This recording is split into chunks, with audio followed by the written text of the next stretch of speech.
Operator? Yes. The press conference will start in 1 minute. Okay, we'll transfer lines. 1 moment, please.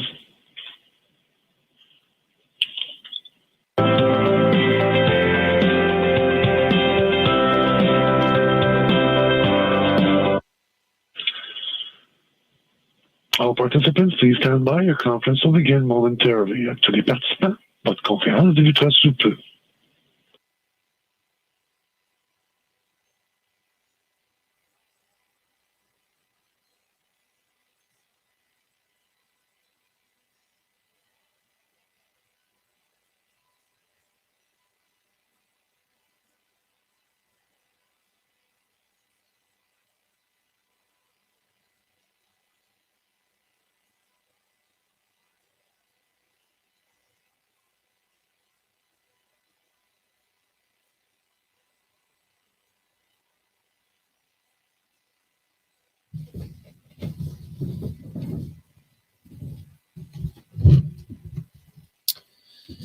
Bonjour tout le monde. Morning, everyone. Before we get started, I want to take a moment to note the appointment of Tiff Macklem as the next governor of the Bank of Canada. Mr. Macklem, who is currently the Dean of the Rotman School of Management at the University of Toronto, has extensive experience in the global financial system and risk management. With his appointment, the Bank of Canada will be well positioned to help with the economic response and eventual recovery from the COVID-19 pandemic. I also want to note that May 1st marks the beginning of Asian and Jewish Heritage Month. Unfortunately, we've seen a rise in anti-Asian sentiment lately, and this week, 2 more anti-Semitic incidents took place. It's important to celebrate who we are at all times and not give in to hatred or fear. When times are tough, Canadians come together. That is who we are.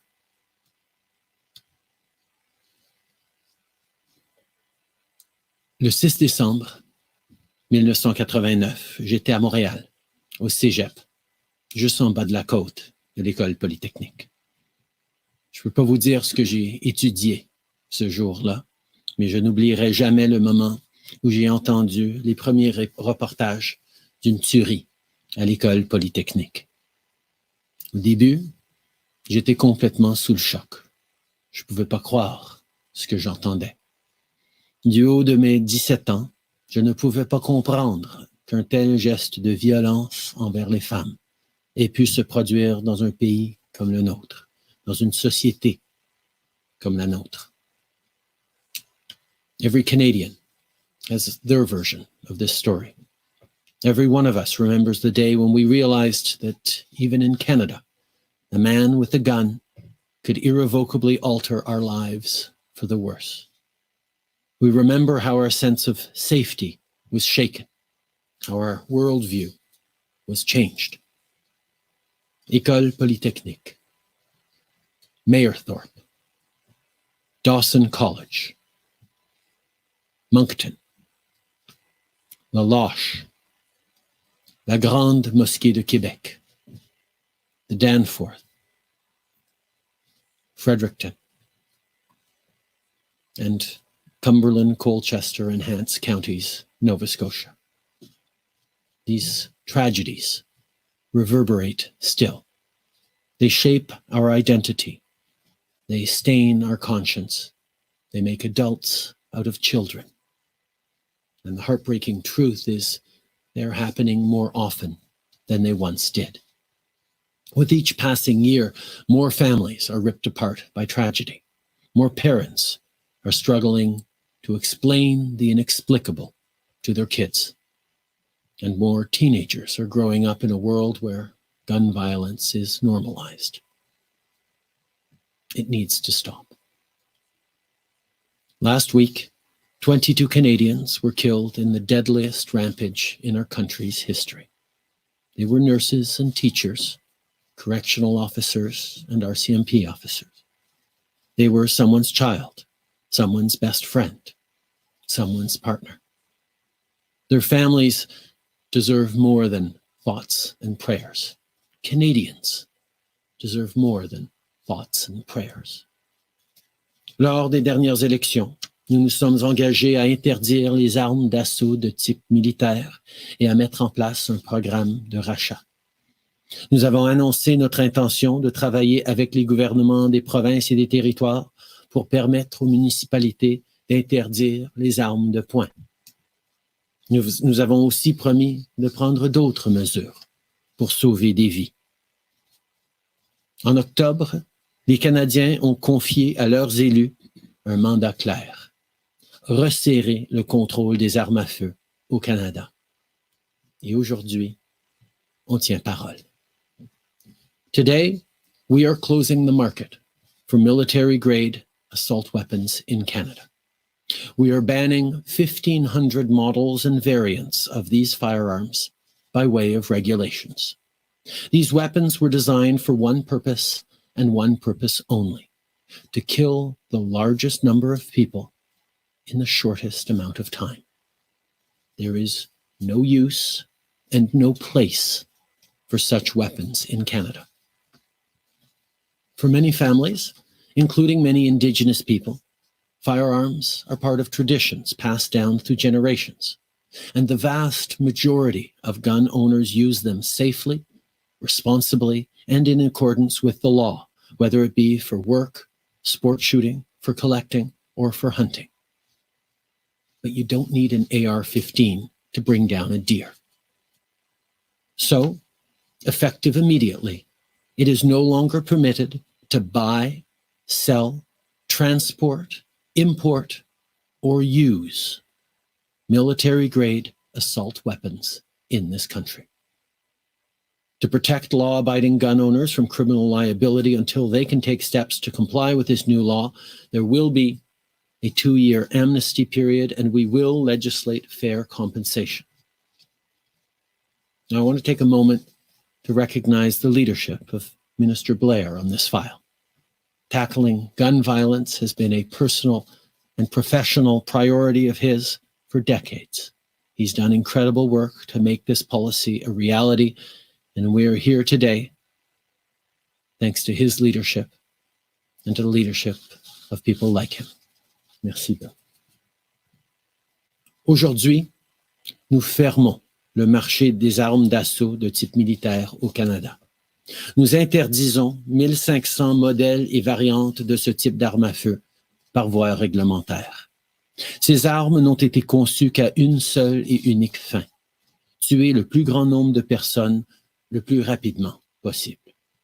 Elles n'ont aucune utilité et elles n'ont pas leur place au Canada.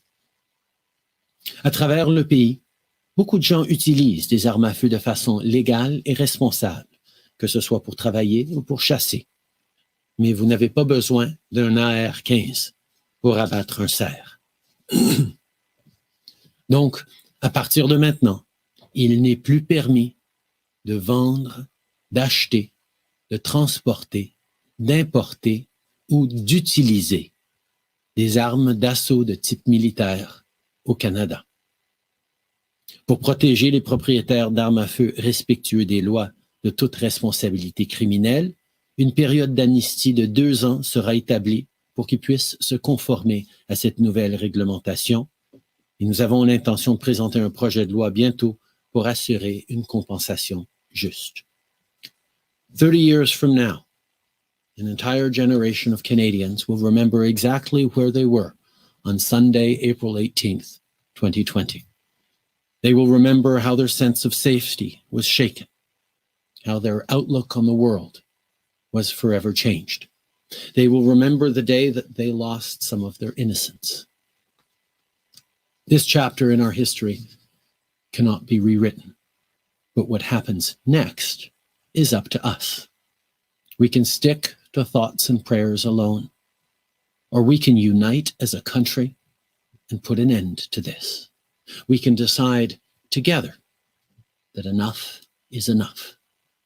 Today's announcement builds on the things we did during our first term. It's the next step. And there is more work ahead to implement this and pass legislation to further strengthen our laws. I've already spoken with the other parliamentary leaders, and I know that we will be able to work together and do even more to keep Canadians safe. Every single Canadian wants to see less gun violence and safer communities. So today, we take another big step forward. Merci beaucoup.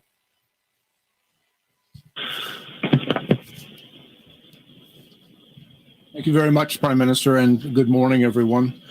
Before I begin my remarks, I'd like to take the opportunity to extend my sincere condolences to the families of those that were lost in the helicopter crash off the coast of Greece on Wednesday.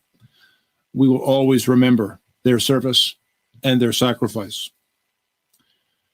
I'd like to thank you all for joining us here today for what I believe to be a very significant and yet solemn occasion. A few weeks ago, in the midst of the ongoing COVID-19 pandemic, Canada suffered its worst mass shooting in the country's history.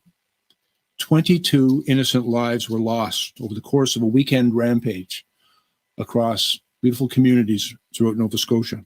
Canadians were shocked and they were heartbroken. And as we learned the identities of the victims of these terrible crimes, we were reminded of the tragic impact that gun violence can have on all of our communities, urban and rural, from coast to coast to coast. Mothers and fathers, sons and daughters, friends and neighbors were taken from us terribly, violently, and far too soon. And sadly, gun violence is not a new thing in our society, but it's made all the more deadly with the proliferation of firearms that are more powerful than ever before. Assault-style firearms, those that were not designed for hunting or sport shooting, but they have become more and more prevalent in our Canadian retail market.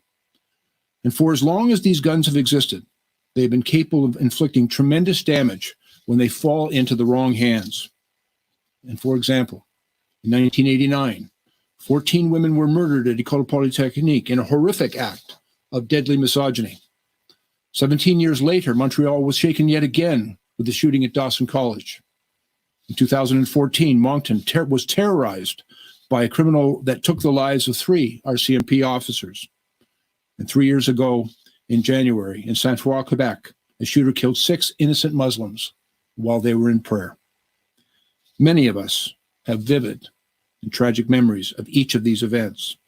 They have become sadly a part of our history, these tragic moments when innocent women, worshippers, police officers, and innocent Canadians across the country have been killed by evil people wielding powerful guns. For decades, chiefs of police, advocacy groups, grieving families, and everyday Canadians have been calling for a ban of these types of firearms, guns that were designed for soldiers to kill other soldiers and not for recreational purposes, guns that belong on a battlefield and not on our streets, guns that were designed to kill people. They were intended in their purpose to kill people, and they have been used in Canada to kill innocent people. And for decades, Canadians have been calling upon successive governments for reform, for stronger gun control. We have listened, and today we are taking action. Today, as the Prime Minister has said, we are announcing an immediate ban on over 1,500 models of assault-style firearms, and effective immediately. These newly banned firearms cannot be legally used, sold, or imported in our country. And as of today, the market for assault weapons in Canada is closed. Enough is enough. We are ending the proliferation of these weapons and the militarization of our society. From this moment forward, the number of these guns will only decrease in Canada. We've heard many people express concern about the militarization of our police, and this is a direct consequence of the militarization of society. And Canadians deserve to live in a society where they can be safe and secure. And people from coast to coast have been clear. We cannot risk another shooting at a school or a place of worship or another attack on police officers or on women or on innocent Canadians anywhere in this country. Banning assault-style firearms will save Canadian lives. I'd like to take a moment, if I may, to speak to the law-abiding Canadian gun owners. I know from very many years of experience as a police officer that the overwhelming majority of gun owners in this country are law-abiding. They are responsible. They are conscientious. They acquire their weapons legally, they store them securely, and they use them safely. They respect our laws, and we respect them. I want to assure hunters and farmers and target shooters in this country that nothing that we are doing today or will do in the future is intended to interfere with this lawful, responsible, and legal activity. However, we are today ending the availability of weapons that were not designed for hunting or for target shooting.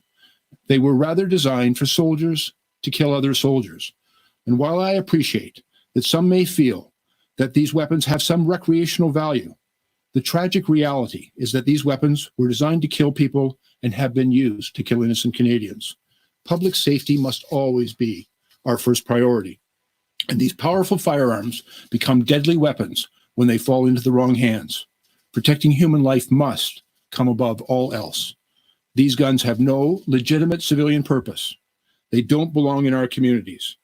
And I will also say that the banning of these assault weapons is an important step. But let me also acknowledge that we know that there is much more to do. We will introduce legislation at the first opportunity to fulfill our commitments to Canadians, to keep guns out of the hands of criminals, by strengthening our storage laws, by preventing gun trafficking and smuggling.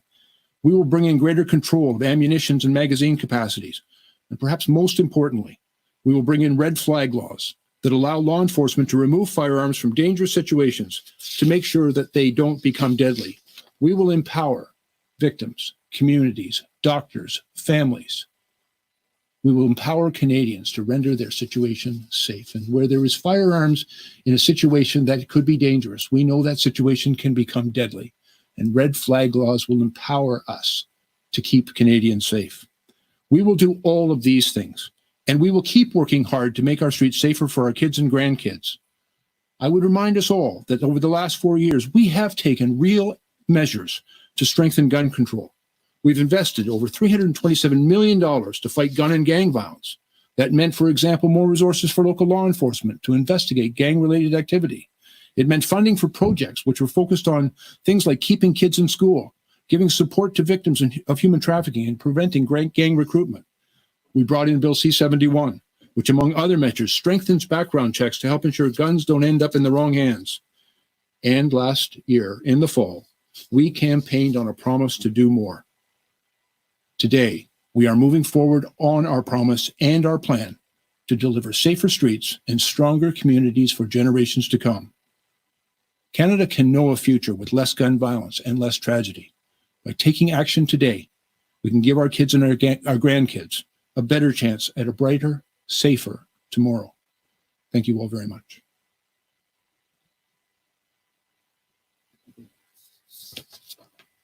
Merci. Bon matin.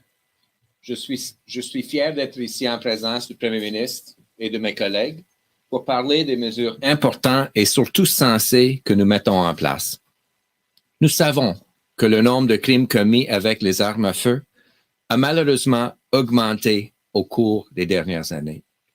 En 2017, il y a eu 2500 victimes de plus qu'en 2013. Too often, we have seen cases where weapons that were designed for use on the battlefield have made their way into our community and have been used to kill as many people as possible, as quickly as possible. Minister Blair mentioned tragic incidents that live in the mind of all Canadians. Mothers and fathers, children, friends, and neighbors whose lives were taken in senseless acts of violence.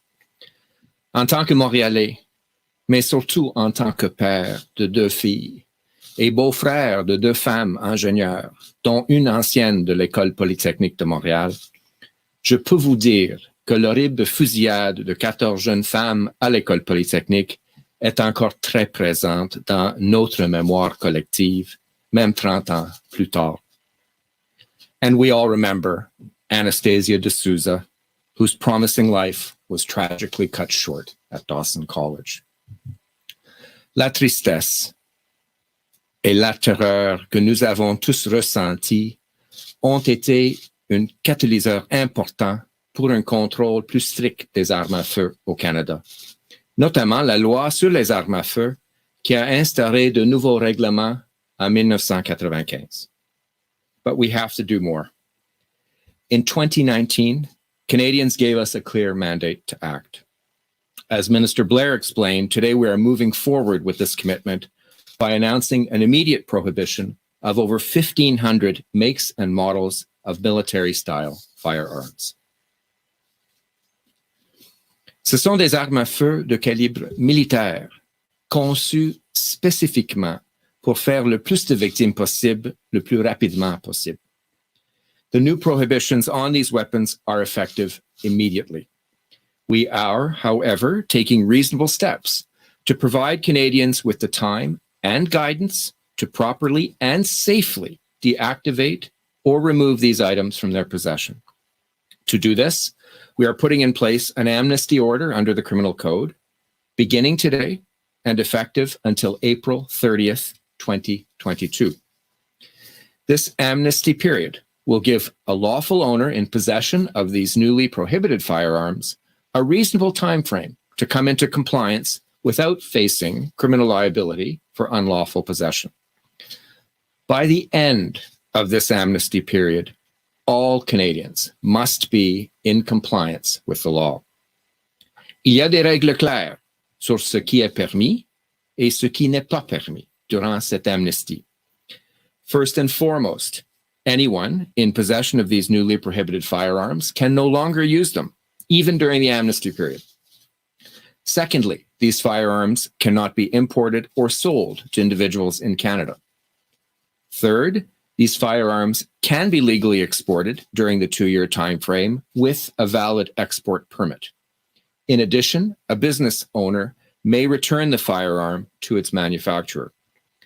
Finally, these firearms must be safely stored in accordance with the law. They can only be transferred or transported for the purposes of deactivation, export with a permit, or surrender to police without compensation. Or if the person is not the owner of the firearm, to return the firearm to its rightful owner. There will be an exception for Indigenous peoples exercising a Section 35 hunting right, as well as those who use the weapon for hunting to feed themselves or their family. They may continue using firearms that were previously non-restricted for these purposes until a suitable replacement can be acquired. We are asking that no one attempt to surrender their firearm while social distancing because of COVID-19 is being practiced. As I have indicated, at the end of the amnesty period, all firearm owners will have to be in compliance with the prohibition. Le caractère d'une nation est défini par la façon dont elle réagit aux tragédies. Le pays est uni plus que jamais et nous devons continuer à travailler ensemble. Les mesures que nous annonçons aujourd'hui interdisent les armes à feu les plus dangereuses, la plus grande menace pour les communautés du pays. C'est ce que nous avions promis de faire aux Canadiens et aux Canadiennes, et c'est ce que nous leur devons, ainsi qu'à toutes les victimes qui nous ont quittés trop tôt. Merci. Bonjour tout le monde, Monsieur le Premier ministre, chers collègues. Alors qu'on lutte tous contre la pandémie de la COVID-19, la Nouvelle-Écosse a été le théâtre de la pire fusillade de l'histoire de notre pays. C'est 22 personnes innocentes qui sont tombées sous les balles d'un tireur sans merci et sans cœur. D'un bout à l'autre du pays, les Canadiens sont recueillis en solidarité et ont partagé le poids du deuil de nos frères et de nos sœurs de la Nouvelle-Écosse.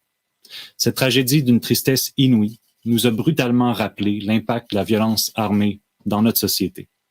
Violence qui a malheureusement rien de nouveau. Ce qu'il y a de nouveau, toutefois, c'est qu'elle est devenue de plus en plus mortelle en raison de la prolifération d'armes de feu de plus en plus puissantes et de plus en plus létales. Des armes qui n'ont aucune utilité pour la chasse ou pour le sport. Des armes qui, entre de mauvaises mains, peuvent blesser et tuer trop et trop vite. En 89, il y a eu l'école polytechnique. En 2006, il y a eu le collège Dawson. En 2014, il y a eu Moncton. Et le soir du 29 janvier 2017, il y a eu 5 fois, chez moi, quand un jeune homme a froidement et lâchement fauché la vie de 6 frères, de 6 fils, de 6 pères. Mais si tant est que d'une tragédie à l'autre, les motifs peuvent changer, le contexte peut changer, les cibles des tueurs peuvent changer, leur modus operandi peut changer, il y a toujours 2 constantes. Premièrement, des victimes innocentes qui partent en laissant derrière eux un vide impossible à combler dans le cœur de leurs proches. Et deuxièmement, des armes d'assaut conçues et fabriquées pour leur efficacité à tuer. Des armes qu'aujourd'hui, le Canada va bannir. Depuis des décennies, des chefs de police, des groupes militants, des familles en deuil et des citoyens de tous les horizons réclament la prohibition de ces types d'armes.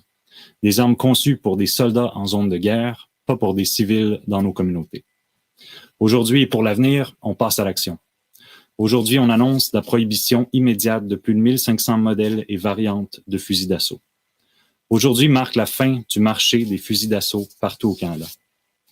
Mais alors qu'on va de l'avant avec cette prohibition que justifie l'importance de la vie, il faut garder en tête et rappeler à tous que l'immense majorité des propriétaires d'armes à feu au Canada sont respectueux de la loi et qu'ils prennent toutes les mesures nécessaires pour s'assurer que leurs armes soient utilisées et entreposées de la façon la plus sécuritaire possible.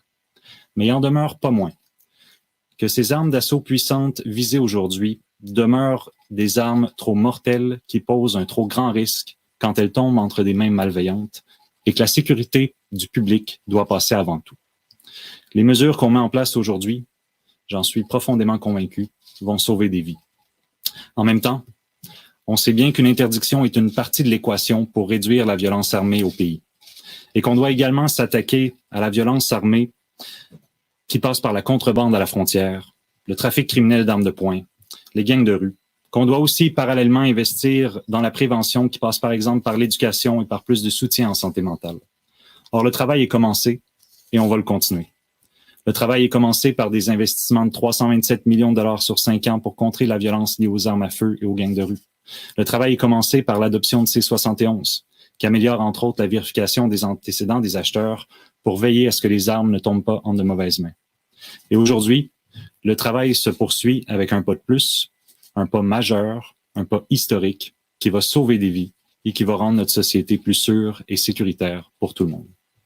Merci. Good morning. I grew up on a farm in northern Alberta. We had guns on our farm, and we still do, as on many farms across our country. If there were bears around, my dad would keep a gun in his truck. And sometimes he'd hunt prairie chickens on his way home for supper. And you know what? Neither my dad nor any other farmer I knew then or have known since owned an assault rifle or an assault style rifle. And that's because those weapons are not for hunting. They aren't for shooting a prairie chicken or scaring off a bear. They're designed for only one purpose: to kill people and to look like they can kill people.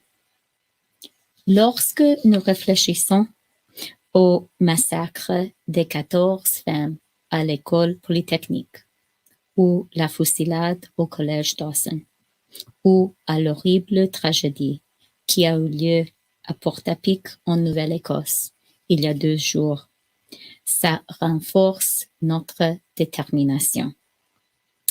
When we reflect on the massacre of 14 women at the École Polytechnique in 1989, or the Dawson College shooting in 2006, or the horrible tragedy in Port-à-Pic, Nova Scotia, just 12 days ago, those heinous acts strengthen our resolve. And that resolve is to close the gaps in our gun control laws and to keep the most dangerous firearms out of civilian hands. We neither need nor want such weapons in our homes, in our pickups, in our communities, or on our streets. These guns make it easier to commit mass murder.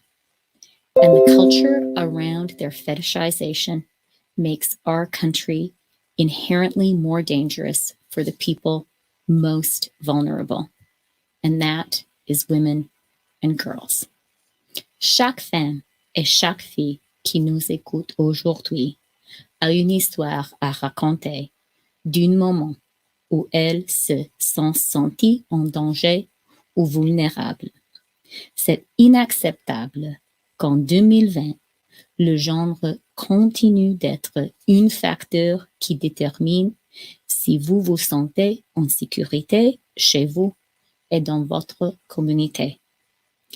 Every woman and girl listening today remembers a time when she was made to feel unsafe, vulnerable, or in harm's way.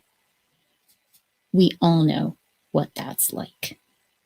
It's unacceptable that in 2020, gender continues to be a determining factor in whether you feel safe in your home or on your street.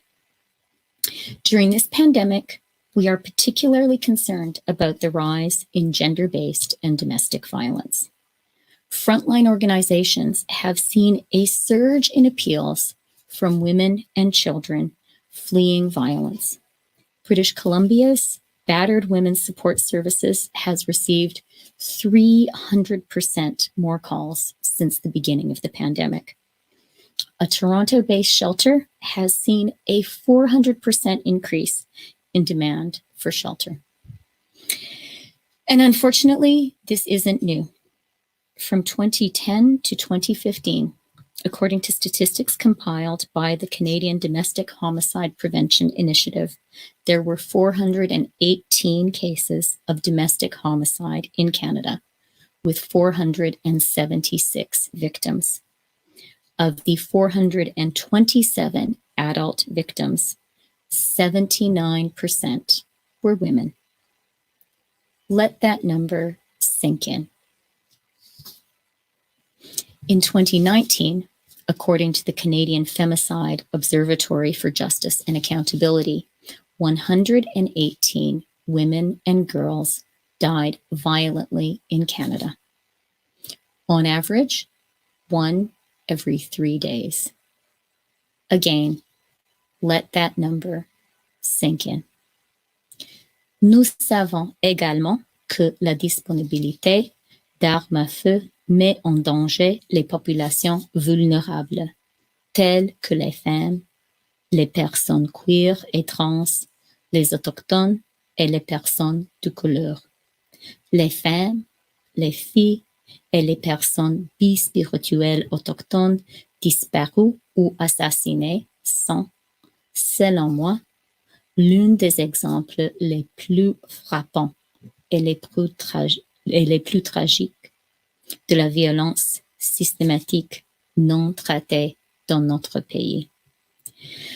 We also know that the availability of assault-style weapons puts vulnerable populations, women, queer and trans people, Indigenous people, and people of color, at particular risk. The missing and murdered Indigenous women, girls, and two-spirited people are, for me, one of the starkest and most tragic examples of systemic violence in our society.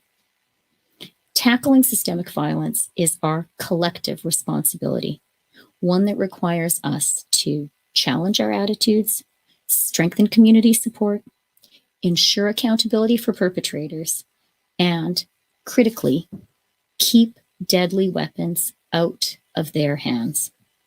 La féminicide est un fléau dans notre société. Ça continue d'être un fléau et nous devons y mettre fin. Feminicide has long been a scourge in our society. It remains a scourge. We must stop it. In saying no to assault-style weapons, we are putting feminist ideas into practice. We are acting to ensure that our sisters, our mothers, our grandmothers, our daughters, and we ourselves, indeed, that all women who have been victimized, frightened, threatened, harmed, brutalized, and killed by gun violence have not suffered in vain. Enough is enough. Assez, c'est assez. Merci. Merci beaucoup, Madame la Vice-Première ministre. On va passer à la période de questions en commençant par le téléphone aujourd'hui. Opérateur, c'est à vous. Thank you. Merci. Première question, Michel Lamarche, TVA Nouvelle. À vous. Oui, bonjour. C'est une question pour M. Trudeau sur le plan d'urgence sur la COVID. On a énormément de courriels, de messages de la part d'aînés qui disent souffrir, qui disent avoir besoin d'aide financière. À quel moment, M. Trudeau, a un plan pour aider les aînés? Ils l'attendent tous impatiemment. Protéger les plus vulnérables dans cette situation de crise a toujours été une de nos grandes priorités. Et nous reconnaissons à quel point les aînés sont plus vulnérables à la COVID-19. C'est pour ça, dès le début, on a pris des mesures pour aider nos aînés, mais effectivement, nous avons plus à faire. Nous travaillons avec les autres partis et avec des gens du milieu pour assurer qu'on puisse envoyer de l'aide aux aînés les plus vulnérables, et on va le faire bientôt. Protecting the most vulnerable has always been an essential element and the core of our response to COVID-19. And obviously, our seniors, our elders, are particularly vulnerable to COVID-19. That's why we put forward a number of measures from the beginning, but why we will continue to work on supporting our vulnerable seniors. Donc, une précision là-dessus. Est-ce qu'on peut s'attendre à un plan la semaine prochaine?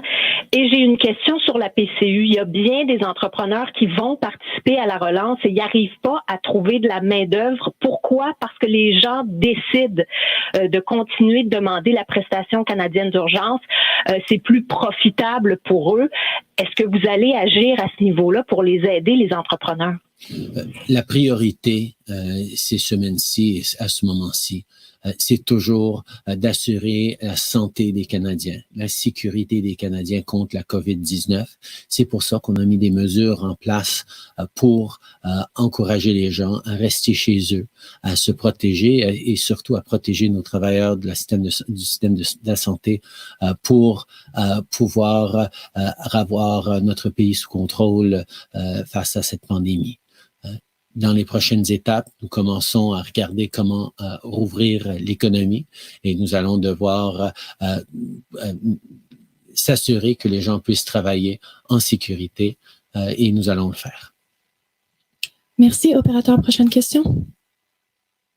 Thank you. Merci. Next question, Charlie Pinkerton, iPolitics. Line open. Good morning, Prime Minister. Will you explain how what your government is announcing today, how it will implement it without passing new legislation through Parliament? What is being done today is being done entirely through regulations. That is a tool we have. But to move forward on the next steps, including an eventual buyback program, we will need to move forward through legislation in the House, and we will be adding further measures to that as well. I have spoken with all other parliamentary leaders, and I am confident that we will have the support necessary to move forward on strengthening gun legislation in this country when the time comes for us to move forward on legislation other than COVID-19. So if it can do what it's doing today without legislation, why was your government not proactive instead of reactive, and why did not put these in force earlier? I will turn to Minister Blair to answer that, but we were ready to move forward about a month ago. We had been planning to do it in the late weeks of March. Obviously, COVID became a priority for all of us, particularly the Minister of Public Safety, who was concerned with borders, concerned with public safety on multiple levels, and we focused on that. But obviously, it remained and remains a priority for us to move forward, and that is why we are moving forward today. Bill? Yes, Prime Minister, just to explain, there was a great deal of work that needed to be done, even though this is accomplished through regulation. We've been working very closely with the Attorney General and the Justice Department in the drafting of those regulations. There were a number of very significant issues to be addressed.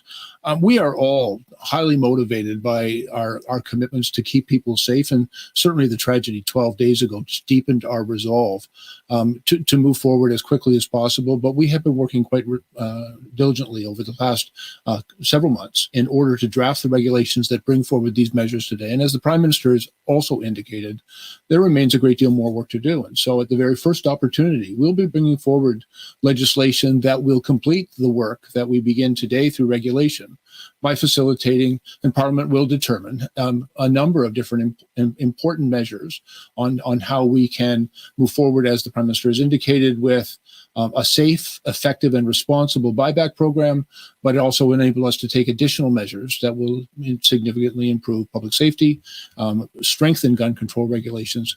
This today is a very important first step, and it's a step that we have been working on over several months.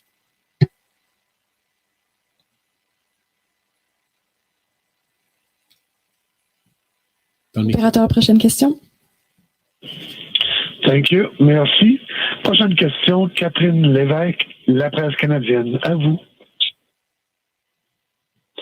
Oui, bonjour, Monsieur Trudeau. Je me questionne sur le timing en bon français de cette annonce. Comme vous savez, on est le 1er mai. Les Canadiens, en ce moment, se demandent s'ils vont être capables de payer leur loyer. Les petites entreprises se demandent si elles vont être capables de survivre. Pourquoi pensez-vous que c'était un bon moment, à ce moment-ci, d'annoncer ces mesures sur les armes d'assaut?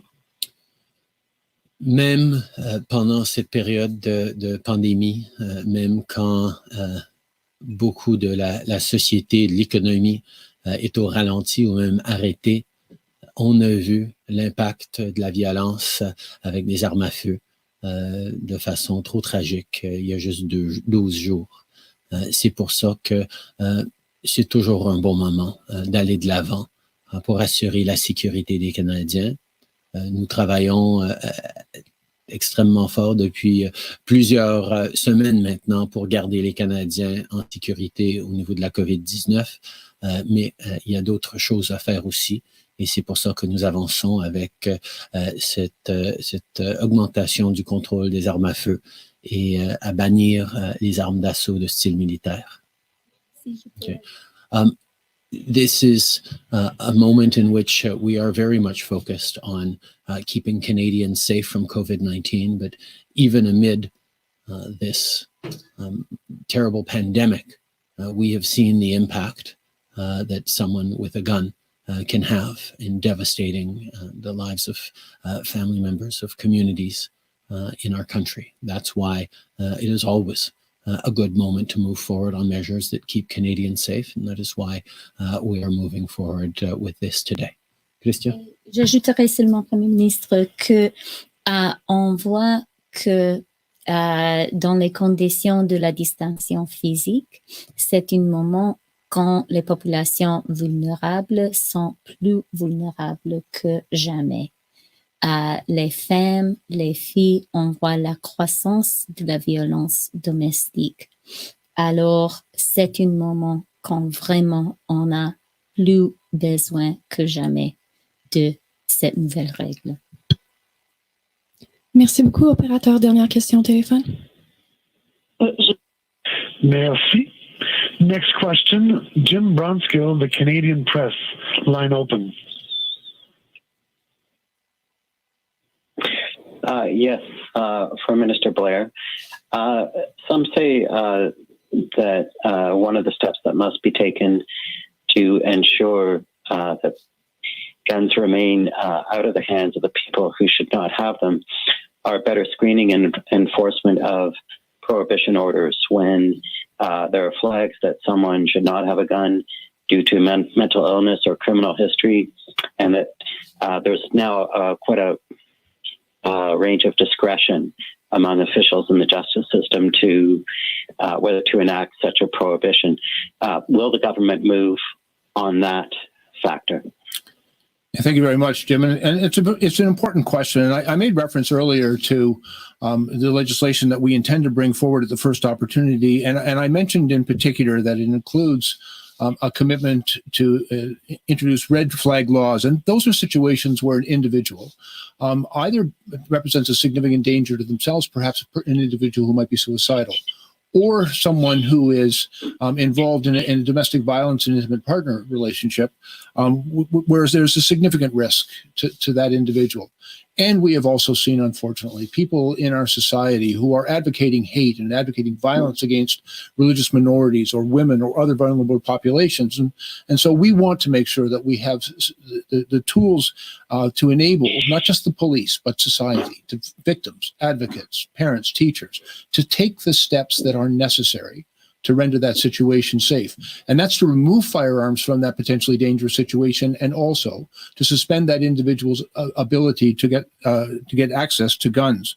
There is a work that we have done in Bill C-71 to strengthen background checks to make sure that individuals who should not have access to firearms don't get them.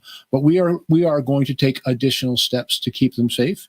Those prohibition orders, to be effective, have to be respected and they have to be enforced. And there has to be consequences for those who don't obey them. And that's why we are intending to strengthen our gun control and our gun laws to keep Canadians safe.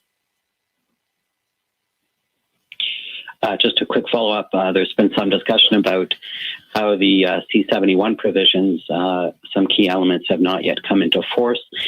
Can you give us a timeline for that? I realize COVID-19 may have disrupted that, and that I understood there were budgetary considerations and other factors why they may not be in place yet. But can you give us a timeline for the taking of effect of the provisions in C-71? Yeah, of course, Jim. And I will tell you, C-71 was a very significant step forward in our last parliament by our government to introduce legislation that will have a very positive effect in keeping people safe. And there remain a number of elements of C-71 which we are in the process of implementing, and they are important.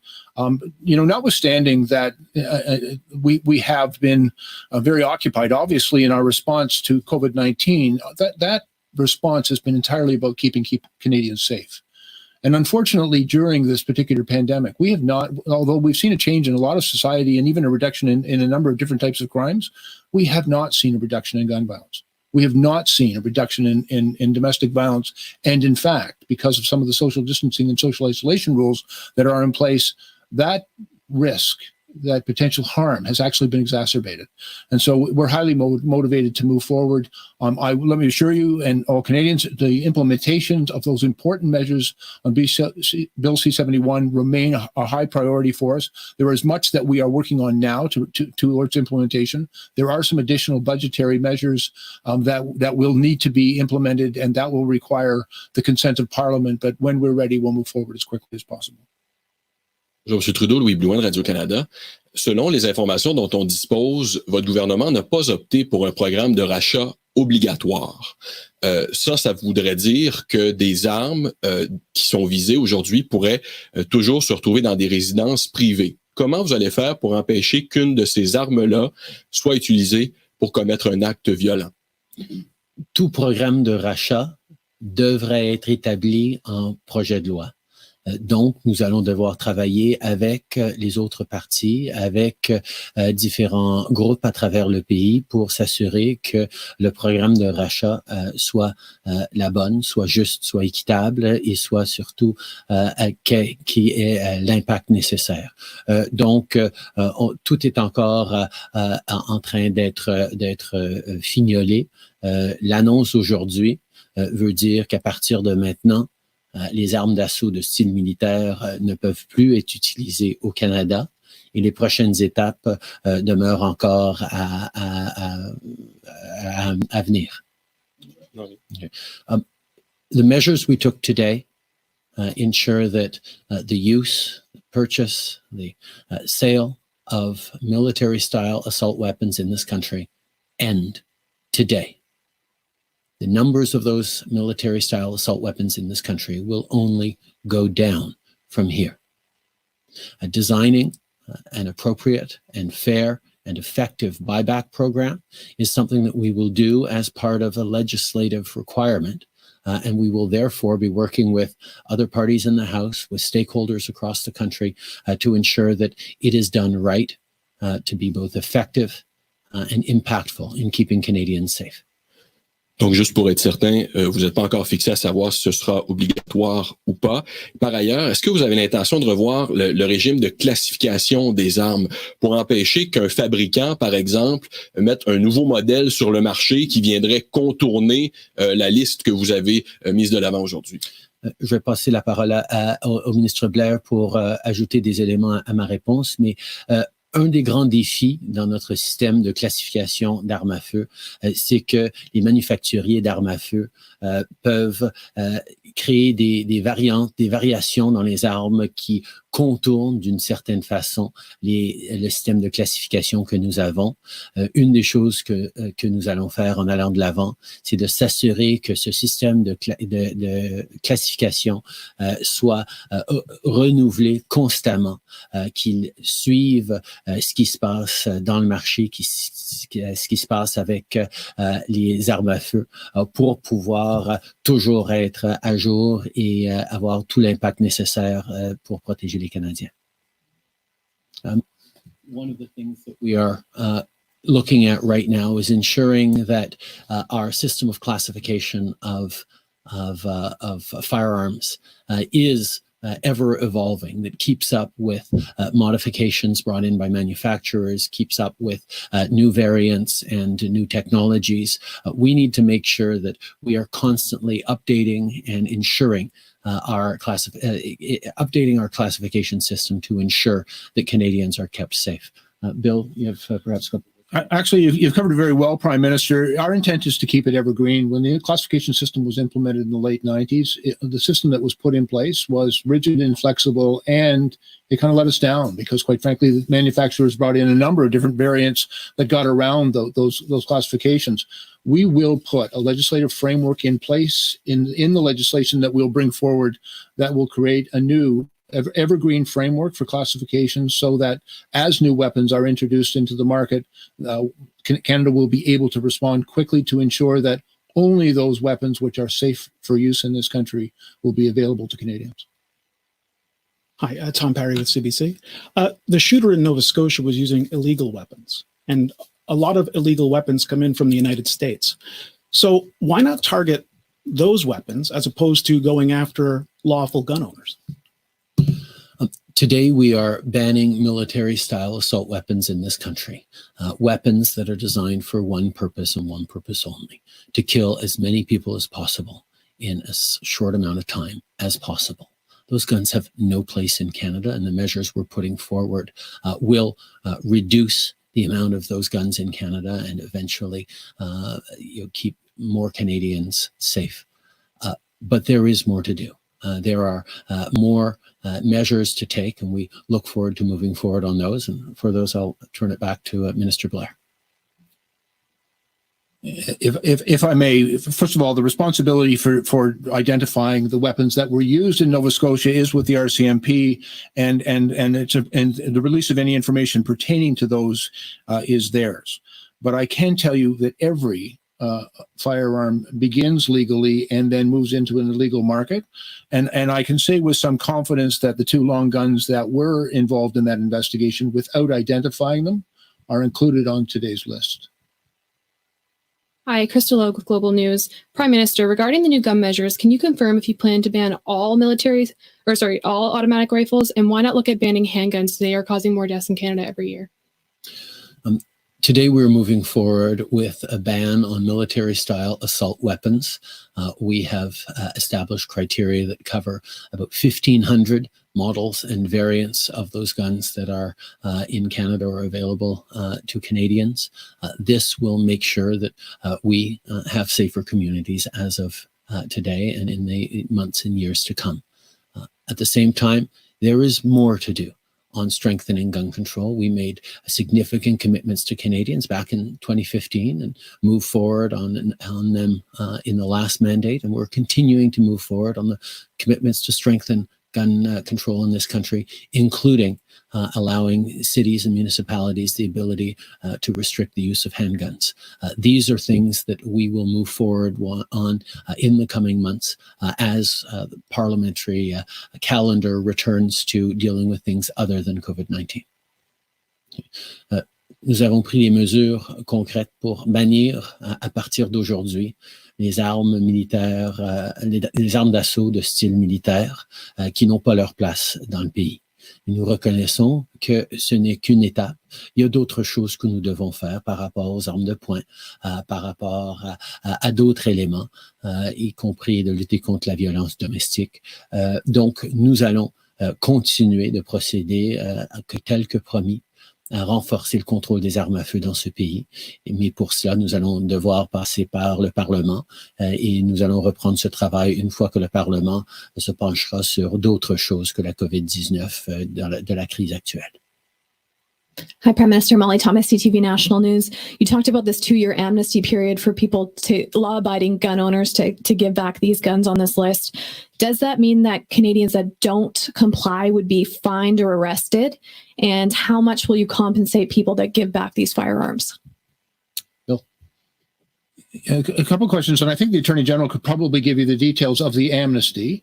But essentially, it's a non-permissive amnesty, which as the Attorney General has already explained, would allow a person who lawfully acquired these firearms to continue for a 2-year period to retain possession of them. But during that 2-year period, they can't use them. They can't go hunting with them. They can't take them to the range and shoot them. They can't sell them or transfer them. It is very restrictive on what they can actually do with the weapon, and it will have to be stored securely in a properly approved vault during that period of time. The 2-year period of amnesty enables us to bring forward legislation that with a safe and effective buyback program that will allow those individuals who lawfully acquire these things. One of the things we're trying to avoid, the Canadians who purchased these guns did so legally. And we did not want to create a situation by prohibiting them all moving forward of putting those people in criminal jeopardy.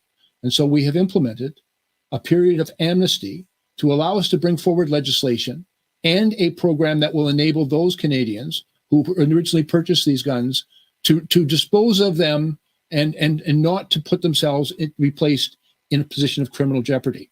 You know, as I said, we respect Canadians who obey the law, and the law quite appropriately is now changed.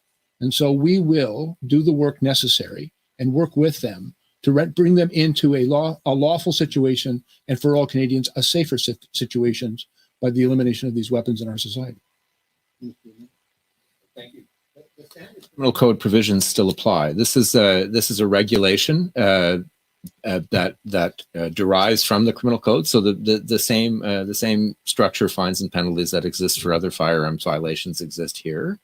That hasn't changed. The amnesty is also a regulation that does give that non-permissive period where one can, in a very limited way, transport the weapons for certain reasons, but otherwise can't use them. Compensation? That will be determined, as we've said, through a buyback program that we'll have to do through Parliament. I mean, that requires a budget, that requires a law. And so we will require the usual parliamentary processes and safeguards, I might add, moving forward, again, with the cooperation and collaboration of our partners in the House of Commons. It's May 1st, hard to believe, but it is May 1st, and rent is due for Canadians across the country. We know that the CERB has helped many people, but they have to choose, especially in big cities, Prime Minister, between do I pay my rent or do I get groceries this month? It's just not enough. I know this is provincial jurisdiction, but your government has stepped in for commercial renters here. Is there anything more you can do to help regular Canadian renters out there who can't pay their bills today? From the very first, our focus through this COVID-19 crisis has been ensuring that Canadians who are vulnerable because of a loss of a paycheck or loss of a job, who don't have money coming in to be able to pay their rent or pay their groceries, get a reliable source of income. And that's why we move forward with the Canada Emergency Response Benefit. That's why we are moving forward with the Canada Emergency Wage Subsidy, so that people actually can rely on money coming in to pay their everyday needs, which include groceries and rent. We have moved forward with commercial rent support for businesses, because businesses, we need them to be able to come back strongly after this pandemic is through, or after this phase of the lockdown is through. But we recognize that this is a difficult time for everyone, and we are looking to try and help. But the CERB and the wage subsidy will go a significant distance towards helping many, many Canadians get through this difficult time. Sure. Chrystia? Yeah, the only thing that I would add, it's a really good question. And I think it's also important for landlords to understand that these are exceptional times in our country. And now is a time for all Canadians to stick together and support each other. So if you have a tenant who has lost income because of coronavirus, now is a time to be really compassionate. That is the way that you support your neighbors and your country in this difficult time. And it's also a time for banks to be really thoughtful about the mortgages that those landlords have to pay. We're going to get through this, and we will get through it by supporting each other and acting together. Marika Walsh with the Globe and Mail. Prime Minister, we know that the federal stockpile did not have adequate supplies of personal protective equipment. I'm wondering what Canadians and medical workers should be able to expect from the stockpile for the next pandemic. The national stockpile is in place to supplement the stockpiles that provinces need to have across the country to deal with emergencies that could arise. As we've seen through this pandemic, both at the provincial level and the national level, we should have had more. We needed to have more. That's why we've been working so incredibly hard over these past weeks to source personal protective equipment and necessary medical supplies from around the world. And we have largely been successful in meeting the need of Canadians right across the country. But it took an awful lot of scrambling, an awful lot of effort that ideally wouldn't have had to happen. So there are certainly lessons to be learned going forward as we ensure that stockpiles are adequate, both at the provincial and the federal level. And that will be certainly one of the things that has been learned through this pandemic. On top of that, in terms of domestic procurement, we are seeing local manufacturers, domestic manufacturers, step up in significant ways to ensure that we have the equipment needed, not just for medical professionals on the front lines now, but as we look towards a reopening economy that will require more PPE across many sectors.